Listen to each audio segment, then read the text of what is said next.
स्वराज मराठीमध्ये आपलं स्वागत आहे. सर्वसामान्यांचा आवाज, निर्भीड, बेधडक, स्वराज मराठी. पाहूया स्वराज्य मराठी टॉप 10 हेडलाईन्स. आज केंद्रीय निवडणूक आयोगाची पत्रकार परिषद. आसाम, पश्चिम बंगाल, केरळ, तमिळनाडू, पुदुच्चेरीमधील निवडणुकांची घोषणा होण्याची शक्यता. राहुरी आणि बारामती पोटनिवडणुकीची घोषणा शक्य. बारामती आणि राहुरीची पोटनिवडणूक बिनविरोध करण्याचा प्रयत्न. निवडणूक लादली तर लढण्याची तयारी. मुख्यमंत्री फडणवीसांचं वक्तव्य.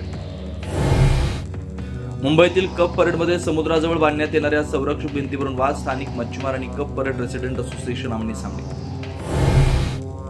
सिलेंडर पाठोपाठ व्यावसायिक वापराच्या पाईप गॅस पुरवठ्यात देखील कपात जाहीर. हॉटेलांचा पुरवठा 20% तर उद्योगाच्या पुरवठ्यामध्ये 50% कपात. घरगुती ग्राहकांवरती सध्या तरी संकट नाही.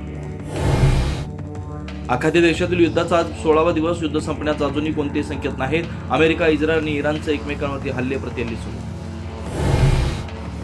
मुस्तफा कामेंबाबत राष्ट्राध्यक्ष डोनाल्ड ट्रम्प यांचा मोठा दावा. इराणचे सर्वोच्च नेते जिवंत नाहीत. जिवंत असतील तर शरणागती पत्करावी. ट्रम्प यांचा इशारा.